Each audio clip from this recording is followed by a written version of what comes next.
আসসালামু আলাইকুম। সাংবাদিক ভাই ও বোনেরা, আপনারা দীর্ঘ প্রতীক্ষায় ছিলেন, সারা জাতি প্রতীক্ষায় আছে। বহু প্রত্যাশার একটা নির্বাচন হয়েছে। নির্বাচনের ফলাফল নিয়ে আজকে আমরা কোনো কথা বলবো না, কিন্তু আমরা বুক ভরা আশা নিয়ে এই সংসদে এসেছি। যেই সংসদ জুলাই শহীদদের রক্তের উপর দাঁড়িয়ে আছে। আমরা অনুরোধ করেছিলাম যে এই সংসদে যারা ফ্যাসিস্ট সরকারের দূষর ছিল, যারা খুনের সহযোগী ছিল, তারা কেউ যেন এখানে কোনো বক্তব্য রাখতে না পারে।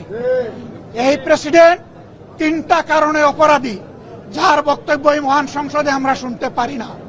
প্রথম কারণ হচ্ছে তিনি সমস্ত খুনের সহযোগী ছিলেন। তার আমলে যে খুনগুলো হয়েছে, একটা খুনের বিরুদ্ধেও তিনি শাসক গোষ্ঠীর প্রতিবাদ করেন নাই। সেই খুনে তিনি কোনো ব্যবস্থা গ্রহণ করেন নাই।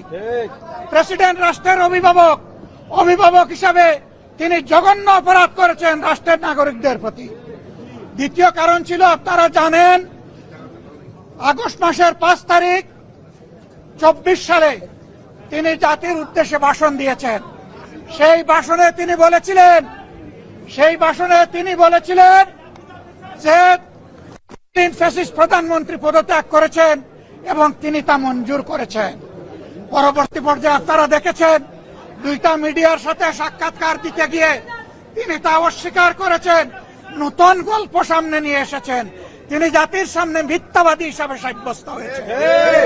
দেশের প্রেসিডেন্ট মিথ্যাবাদী সাব্যস্ত হওয়ার পরে প্রেসিডেন্ট হিসাবে তার আর কোনো নৈতিক অধিকার থাকে না।